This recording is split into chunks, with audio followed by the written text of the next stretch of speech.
Welcome dear students, मैं अभिषेक भारती आप सभी का मेरे यूट्यूब चैनल एबीएस एकेडमिया पे स्वागत करता हूं। आज मैं आपके सामने SSC JEE mains previous year questions के एक नए वीडियो लेके आया हूं, जिसमें हम लोग सिविल इंजीनियरिंग में पूछे गए सवालों को करेंगे। लेक्चर स्टार्ट करने से पहले अगर आप मुझसे जुड़ना चाहते हैं तो मेरे Facebook page ABS academia EDU, मेरे दूसरे फेसबुक पेज अभ्यास एकेडमी MDP, मेरे टेलीग्राम ग्रुप एबीएस एकेडमिया को ज्वाइन कर सकते हैं। इन सब का फेसबुक पेज और टेलीग्राम ग्रुप का लिंक्स वीडियो के डिस्क्रिप्शन बॉक्स में दे रखा है। अगर आप ये वीडियो मेरे यूट्यूब चैनल एबीएस एकेडमिया पे देख रहे हैं तो चैनल को सब्सक्राइब कर सकते हैं। वीडियो पसंद आए तो लाइक कर सकते हैं और ज्यादा पसंद आए तो अपने फ्रेंड्स के बीच में शेयर भी कर सकते हैं। तो चलिए आज के लेक्चर को स्टार्ट करते हैं। तो आज का जो हमारा टॉपिक है वो है सिंपल स्ट्रेस एंड स्ट्रेन, जिसमें हम लोग सिविल इंजीनियरिंग पेपर में पूछे गए सवालों को करेंगे, जो कि SSC JEE mains previous year questions में पूछे जा चुके हैं। तो इसमें हम लोग 3 क्वेश्चंस को करेंगे और आज तक सिविल इंजीनियरिंग पेपर में सिंपल स्ट्रेस स्ट्रेन से 3 ही क्वेश्चन पूछे गए हैं। उन तीनों क्वेश्चन को यहाँ पे मैं डिस्कस कर रहा हूं। तो क्वेश्चन को समझना है, सॉल्यूशन को समझना है तो वीडियो को आखिरी तक जरूर देखिएगा। जो भी मैं यहाँ पे कंसेप्ट आपके साथ शेयर कर रहा हूं, जो डिस्कस कर रहा हूं, ये यूजफुल ऑल एग्जाम्स के लिए है, चाहे वो ESE हो, गेट हो, एसएससी जेईई हो, AE जेईई हो या कोई भी एग्जाम हो जिसमें स्ट्रेंथ ऑफ मटेरियल्स के क्वेश्चन पूछे जाते हैं। चलिए आज के पहले क्वेश्चन को अब हम लोग देखते हैं। देखिए ये रहा आज का पहला क्वेश्चन। क्वेश्चन को रीड करते हैं। The tensile test has been performed on a 50 mm long steel tube having 18 mm external diameter and 12 mm internal diameter. The axial load of 2 kN produced a stretch of 3.36 into 10 to the power minus 3 mm and a lateral contraction of the outer diameter of 3.62 into 10 to the power minus 4 mm. Calculate Young's modulus, Poisson's ratio and bulk modulus of the material. ये जो question है ये SSC JEE 2004 में mains के paper, civil engineering के paper में 15 marks का पूछ रखा है। और क्वेश्चन को पढ़ते के साथ आपको ये समझ में आ जाना चाहिए कि ये क्वेश्चन स्ट्रेंथ ऑफ मटेरियल्स के पहले चैप्टर सिंपल स्ट्रेस स्ट्रेन से है, जिसमें हमसे Young's modulus, Poisson's ratio and bulk modulus पूछ रखा है। तो सबसे पहले अगर मैं गिवन डेटा देखूं कि क्या क्या क्वेश्चंस में दे रखा है, तो बच्चों क्वेश्चन में सबसे पहले स्टील बार का लेंथ दिया हुआ है। तो लेंथ दे रखा है आपको 50 mm, length is 50 mm। Having external diameter मतलब आउटर डायामीटर दे रखा है उस ट्यूब का, जो कि है 18 mm। इंटरनल डायामीटर आपको दे रखा है 12 mm। फिर बोला है बॉडी पे एक्सियल लोड है जो कि P है 2 किलोन्यूटन का, जिसको अगर हम न्यूटन में लिखना चाहें तो 2 × 10³ न्यूटन लिख सकते हैं। और क्वेश्चन में देखिए टेंशन टेस्ट बोला है, मतलब ये जो लोड है ये टेंसाइल नेचर का लोड है, जो लोड का नेचर है वो टेंसाइल है। अब अगर आगे देखें तो बोला है ये जो लोड है वो ट्यूब में एक स्ट्रेच देगा 3.36 × 10 to the power minus 3 mm का, मतलब ये चेंज इन लेंथ है। चेंज इन लेंथ आपको दे रखा है 3.36 × 10 to the power minus 3 mm। और क्योंकि टेंसाइल लोड है तो ये लेंथ का जो चेंज है ये इंक्रीज है, ये लेंथ बढ़ गया है। And a lateral contraction of outer diameter of 3.62 × 10 to the power minus 4 mm। Outer diameter में मतलब चेंज इन आउटर डायमीटर का चेंज दे रखा है आपको 3.62 × 10 to the power minus 4 mm।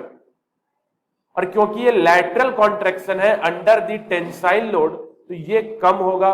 ये बेसिक जानकारी आपको पता होना चाहिए कि टेंसाइल लोड में लॉन्गिट्यूडनल स्ट्रेच इंक्रीज होगा एंड लैटरल कॉन्ट्रैक्शन है वो डिक्रीज होगा। ऐसे भी क्वेश्चन में कॉन्ट्रैक्शन बोल रखा है मतलब वो कम हो रहा है, स्ट्रेच बोल रखा है मतलब वो इंक्रीज है।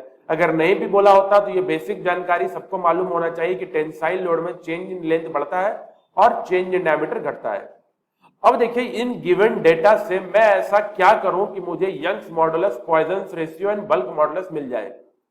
अच्छा बच्चों, अगर एक रिलेशन अगर आपको ध्यान आ रहा हो कि Young's modulus, Poisson's ratio, bulk modulus का एक रिलेशन होता है, तो इस रिलेशन को यूज करने के लिए कम से कम हमें दो कांस्टेंट की रिक्वायरमेंट है और इस गिवन डेटा से हमें दो कांस्टेंट यंग्स मॉडुलस और पॉइजन्स रेशियो के फॉर्म में मिल सकता है।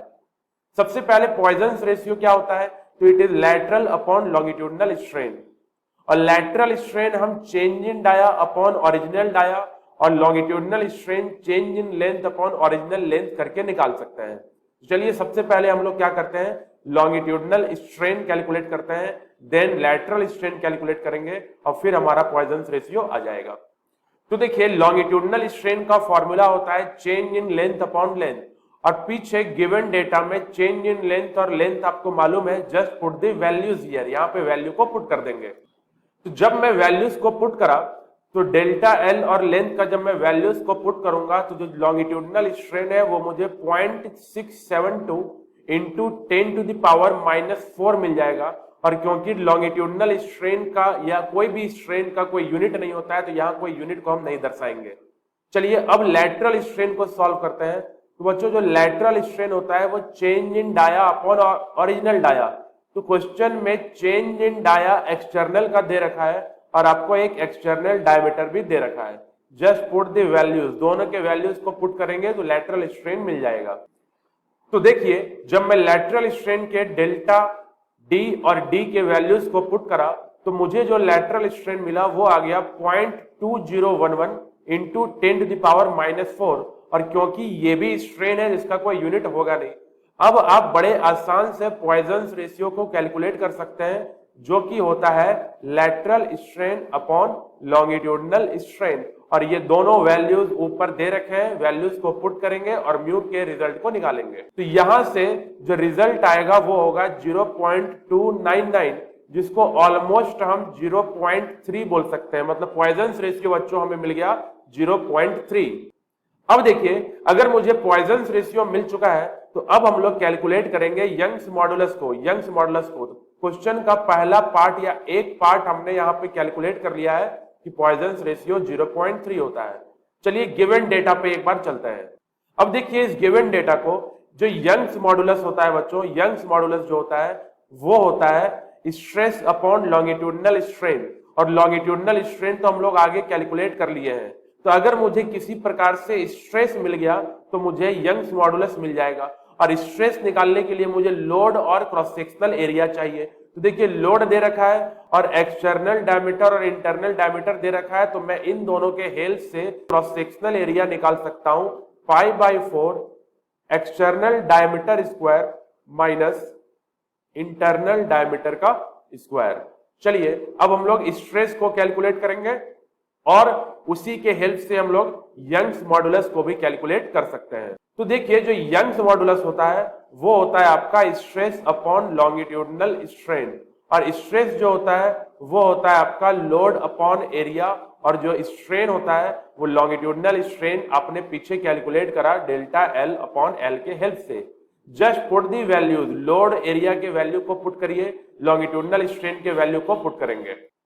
तो देखिए मैंने लोड का वैल्यू पुट करा 2 इंटू 10 क्यूब, एरिया की जगह पुट करा π/4 18 स्क्वायर माइनस 12 स्क्वायर, और जो ऊपर में लोड अपॉन एरिया को सॉल्व करा तो मुझे मिला 14.14, और लॉन्गिट्यूडनल स्ट्रेन पीछे सॉल्व कर चुके हैं 0.672 इंटू 10 टू पावर -4। जब इसको कंप्लीटली आप सॉल्व करोगे तो आंसर आएगा 2.1 into 10 to the power 5 newton पर mm स्क्वायर, क्योंकि यंग्स मॉडुलस का यूनिट वही होता है जो स्ट्रेस का यूनिट होता है, और स्ट्रेस में मैंने लोड को न्यूटन में रखा है और एरिया के लिए जो डायमीटर है उसको mm में रखा है। अच्छा न्यूटन पर mm स्क्वायर को ही हम मेगा पास्कल भी बोल सकते हैं, मेगा पास्कल भी बोल सकते हैं।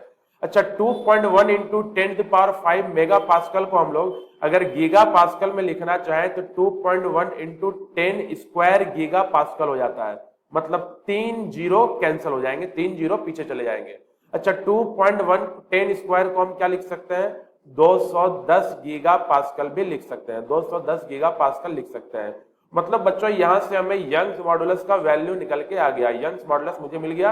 अब पीछे पॉइजन्स रेशियो मिल गया, तो अब मेरे पास एक तीसरा रिलेशन है ई, के और म्यू का। उस रिलेशन से मैं लिख सकता हूं K is equal to E divided by 3 1 minus 2 mu. Just put the values, E आपका है 210 और 3 इंटू 1 माइनस 2 इंटू म्यू आपका आया था 0.3। अगर आप इसको सॉल्व करेंगे तो आपका यहां से बल्क मॉडुलस मिल जाएगा जो कि होगा 175 गीगा पास्कल। तो इसी के साथ हमारा बल्क मॉडुलस भी सॉल्व हो गया। तो क्वेश्चन का सॉल्यूशन आपको समझ में आया, बहुत ही इजी है, बस कॉन्सेप्ट्स को ध्यान रखना है। कॉन्सेप्ट्स मैं आपको बताऊंगा, just go through these lectures. In lectures को आप देखते रहिए। वीडियो पसंद आए तो वीडियो को लाइक कर दीजिए, चैनल को सब्सक्राइब कर दीजिए और अपने फ्रेंड्स के बीच में शेयर कर दीजिए। चलते हैं हम लोग अपने अगले क्वेश्चन पर। चलिए देखते हैं आज के दूसरे क्वेश्चन को। क्वेश्चन को अच्छे से रीड करते हैं। A bar of 40 mm in diameter is subjected to a tensile force of 40,000 kg. The extension of bar measured over a gauge length of 200 mm was 0.318 mm. The decrease in diameter was found to be 0.02 mm. Calculate the value of Young's modulus of elasticity and modulus of rigidity of the material. अब देखिए ये जो question है ये SSC JEE main civil engineering paper 2007 15 marks का पूछ रखा है। इस क्वेश्चन को भी आपको पढ़ के समझ में आ जाना चाहिए कि ये जो क्वेश्चन है स्ट्रेंथ ऑफ मटेरियल्स के पहले चैप्टर सिंपल स्ट्रेस स्ट्रेन का क्वेश्चन है और क्वेश्चन में आपको Young's modulus of elasticity and modulus of rigidity पूछ रखा है।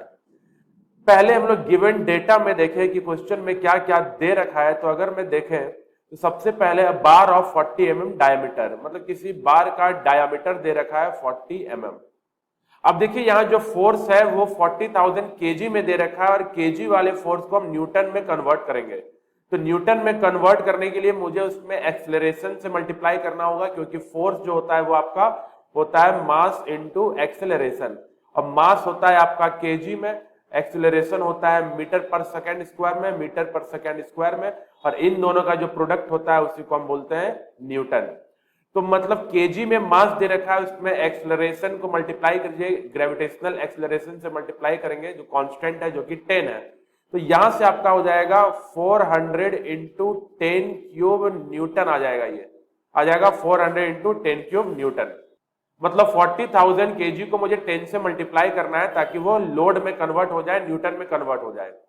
अब बोला है the extension of bar measured over a gauge length of 200 mm, मतलब लेंथ है जो गेज लेंथ है वो आपको दे रखा है 200 mm का, और जो एक्सटेंशन है वो दे रखा है 0.318 mm का। Extension is given 0.318 mm, 0.318 mm। The decrease in diameter was found to be 0.02, मतलब चेंज इन डाया जो है वो है आपका 0.02 mm। अब देखिए ये जो लोड है ये भी टेंसाइल लोड है, और क्योंकि चेंज इन लेंथ को यहाँ एक्सटेंशन बोल रखा है तो चेंज इन लेंथ बढ़ रहा है, और देखिए डायमीटर को डिक्रीज दिखा रखा है तो चेंज इन डाया घट रहा है। तो इन गिवन डेटा को देखते हुए सबसे पहले मैं यंग्स मॉडुलस को कैलकुलेट कर सकता हूं, जैसे पिछले प्रॉब्लम में करे थे कि यंग्स मॉडुलस जो होता है वो होता है आपका स्ट्रेस अपॉन लॉन्गिट्यूडनल स्ट्रेन, और लेंथ और चेंज इन लेंथ के हेल्प से मेरा लॉन्गिट्यूडनल स्ट्रेन मिल जाएगा, और लोड और डायमीटर के हेल्प से मुझे लोड और क्रॉस सेक्शनल एरिया मिल जाएगा, जिससे कि स्ट्रेस मिल जाएगा। तो चलिए देखते हैं किस प्रकार से सॉल्व करना है। तो बच्चों जो यंग्स मॉडुलस होता है वो होता है स्ट्रेस अपॉन लॉन्गिट्यूडनल स्ट्रेन, और स्ट्रेस को मैं लिख सकता हूं load upon area, cross sectional area, और लॉन्गिट्यूडनल स्ट्रेन को लिख सकते हैं change in length upon length. ऊपर दिए गए गिवन डेटा में दिए गए सारे डेटा को यहाँ पे पुट करिए। तो देखिए जब मैं लोड, एरिया, डेल्टा और लेंथ का वैल्यूज को यहाँ पे पुट करा तो जो मुझे यहाँ से स्ट्रेस मिला और जो मुझे यहाँ से लॉन्गिट्यूडनल स्ट्रेन मिला वो होगा, तो स्ट्रेस मिला हमें 318.3 मेगा पास्कल न्यूटन पर एम स्क्वायर में, और जो लॉन्गिट्यूडनल स्ट्रेन मिला वो है 0.00159 में। इसी को मैं आगे और सॉल्व करूं तो मुझे यंग्स मॉडुलस मिल जाएगा जो कि होगा 200,188 मेगा पास्कल, जिसको हम न्यूटन पर एमएम स्क्वायर भी बोलते हैं, इसी को हम न्यूटन पर एमएम स्क्वायर भी बोलते हैं। अच्छा, अगर ये मेगा पास्कल है तो अगर इसको मैं छोटा करके लिखूं तो गीगा पास्कल में लिख सकता हूं, तो 3 जीरो पीछे चला जाऊंगा, 3 डेसिमल पीछे चला जाऊंगा तो हो जाएगा 200.188 गीगा पास्कल। तो बच्चों यहां से क्वेश्चन का पहला पार्ट जो कि यंग्स मॉडुलस पूछ रखा है वो सॉल्व हो गया। तो मेरा यंग्स मॉडुलस आ गया 200.88 गीगा पास्कल। अब चलिए हमसे क्वेश्चन में देखिए जी पूछ रखा है, और क्वेश्चन में शियर मॉडुलस बच्चों तब तक नहीं मिलेगा जब तक आपको म्यू नहीं मिलेगा। तो हमें म्यू की जरूरत है कि जब हम म्यू कैलकुलेट कर लेंगे तो ही हम शियर मॉडुलस को कैलकुलेट कर सकते हैं। तो म्यू कैसे कैलकुलेट करेंगे, तो पिछले क्वेश्चन में जैसा म्यू को कैलकुलेट किए थे लैटरल अपॉन लॉन्गिट्यूडनल स्ट्रेन से, तो म्यू पे हम लैटरल स्ट्रेन जो कि डेल्टा डी बाई डी है और लॉन्गिट्यूडनल स्ट्रेन जो कि डेल्टा एल बाई एल है, अगर इनके वैल्यूज को यहाँ पे पुट करें तो आपको म्यू मिल जाएगा। तो डेल्टा डी बाई डी को मैंने पुट करा 0.02 डिवाइडेड बाई 40 और लॉन्गिट्यूडनल स्ट्रेन तो 0.00159 था ही, तो मुझे यहां से जो म्यू का वैल्यू मिला वो आया 0.318, और क्योंकि म्यू दो स्ट्रेन्स का रेशियो होता है कोई यूनिट नहीं होगा। अब देखिए मुझे अगर शियर मॉडुलस चाहिए, मॉडुलस ऑफ रिजिडिटी चाहिए, तो शियर मॉडुलस ई और म्यू का एक रिलेशन होता है जिसके हेल्प से हम लिख सकते हैं E divided by 2 into 1 plus mu. तो ई के वैल्यू को पुट करिए तो ई था आपका 200.188 डिवाइडेड बाई 2 इंटू, अब देखिए म्यू अगर है 0.318 और 0.318 में 1 ऐड करेंगे तो ये हो जाएगा 1.318। अब आप इसको सॉल्व कर लीजिए तो आपको जी मिल जाएगा जो कि होगा 76.17 गीगा पास्कल। तो ये यहां से आपका शियर मॉडुलस भी सॉल्व हो गया। तो चलते हैं आज के अगले क्वेश्चन पे। तो चलिए आज के तीसरे क्वेश्चन को देखते हैं। क्वेश्चन को ध्यान से रीड करेंगे। When a bar of certain material 40 centimetre square is subjected to an axial pull of 160 into 10 cube Newton. The extension on a gauge length of 200 mm is 0.1 mm and the decrease in each side of the square is 0.005 mm. Calculate Young's modulus, Poisson's ratio, shear modulus and Butt modulus for this material. ये question SSC JEE mains civil engineering paper 2008 में 10 number का पूछ रखा है। अच्छा, ये जो question है ये क्वेश्चन भी हमारे प्रीवियस जो दो क्वेश्चंस हैं उन्हीं से मिलता जुलता है। क्वेश्चन के अगर गिवन डेटा को अगर हम देखें तो सबसे पहले bar of certain material 40 centimetre square, तो कोई स्क्वायर है जिसका साइड दे रखा है जी, जिसका साइड दे रखा है आपको 40 सेंटीमीटर। एक बार है जो कि स्क्वायर है, उसका क्रॉस सेक्शन स्क्वायर है, उसका साइड 40 सेंटीमीटर है। अच्छा, 40 सेंटीमीटर को हम mm में कन्वर्ट कर दें तो 400 mm।